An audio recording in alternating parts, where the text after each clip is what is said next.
प्राथमिकता रहेगी बांसवाड़ा के लिए?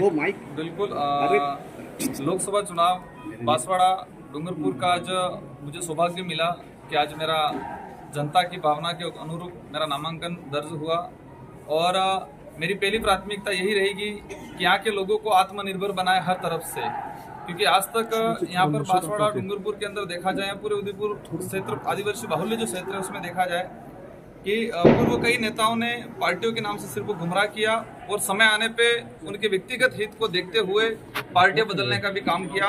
तो लोगों की भावना के साथ खिलवाड़ करने का काम किया है। लोगों में काफ़ी आक्रोश है और ये आक्रोश, ये गुस्सा, ये वोटिंग में तब्दील होगा और एक शानदार परिणाम आएगा और इस क्षेत्र के अंदर ये एहसास कराएगा, भले कोई भी राष्ट्रीय पार्टियां हो, जिस तरह से इधर इधर ईडी के डर से लोगों को, यहाँ ईडी के डर से जो लोग भाग रहे हैं उनको एहसास कराएगा कि ये देश लोकतंत्र है और इस लोकतांत्रिक देश में जनता के हाथ में इस देश को चलाने की चाबी है और वो प्रत्येक 5 साल में जनता को अवसर देती है।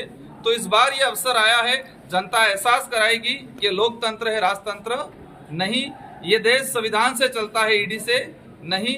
ये इस बार एहसास कराएगी इस डूंगरपुर बांसवाड़ा की लोकसभा क्षेत्र की जनता। कांग्रेस के साथ आपका गठबंधन हुआ है क्या? यहाँ पर जो स्थिति बनी हुई है, एक जिस तरह से महेंद्र जी तो मालवीय, मैं नाम नहीं लेना चाहूंगा, लेकिन जो कांग्रेस में रह के यहाँ के लोगों को इतना, इन लोगों के साथ इतना मतलब कहते हैं कि इनकी भावनाओं के साथ खिलवाड़ किया गया है, धोखा किया गया है, तो वास्तविक जो सच्चा कांग्रेसी है वो चाहता है कि उनको सबक सिखाए। इसलिए कई साथी हमारे कांग्रेस के कई वरिष्ठ लोग हमारे साथ समर्थन में हैं।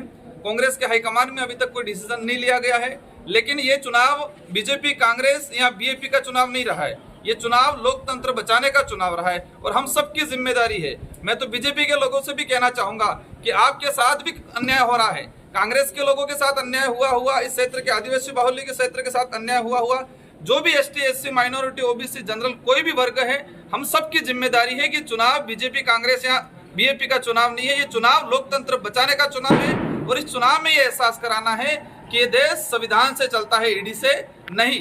ये लोकतंत्र की लड़ाई है, ये पार्टियों की लड़ाई नहीं रही। इसलिए कई लोग हमारा समर्थन दे रहे हैं और हम उनका स्वागत तहदिल से धन्यवाद देना चाहेंगे। बिल्कुल हमारे बड़े भाई को खूब धन्यवाद देना चाहूंगा।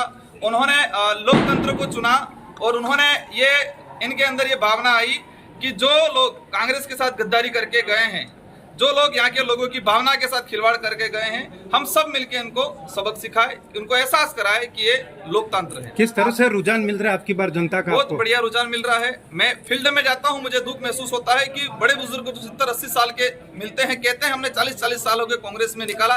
इस व्यक्ति ने हमको सौगंध खिलाई थी कि कभी भी भाजपा में वोट नहीं देना, लेकिन वही आज भाजपा में जा रहे हैं। भाजपा के लिए आंकड़ा कितना रहेगा? वो जनता तय कर लेगी। बहुत शानदार रहेगा, मतलब आज तक नहीं रहा, वो एक शानदार रहेगा।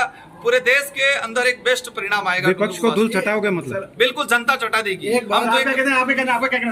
आप आए साथ में। देखो, अब युवाओं की डिमांड थी, मैदान में आना पड़ा और आने वाले समय में आपको भी पता चल जाएगा क्या है क्या नहीं। ज्यादा दिन नहीं बचे।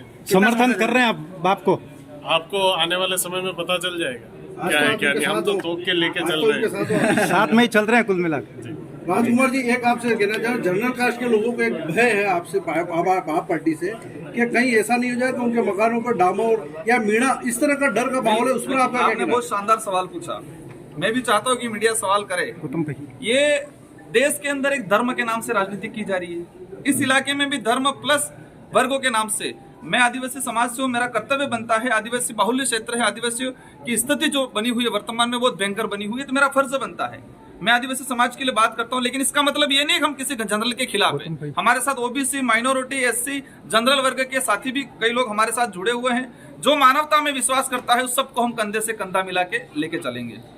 डर की बात है तो डर तो उसको लगना चाहिए जो सरेआम सड़कों पर पिस्तौलें लेके गोलियां चला रहे थे, तब आपने नहीं पूछा कि डर का।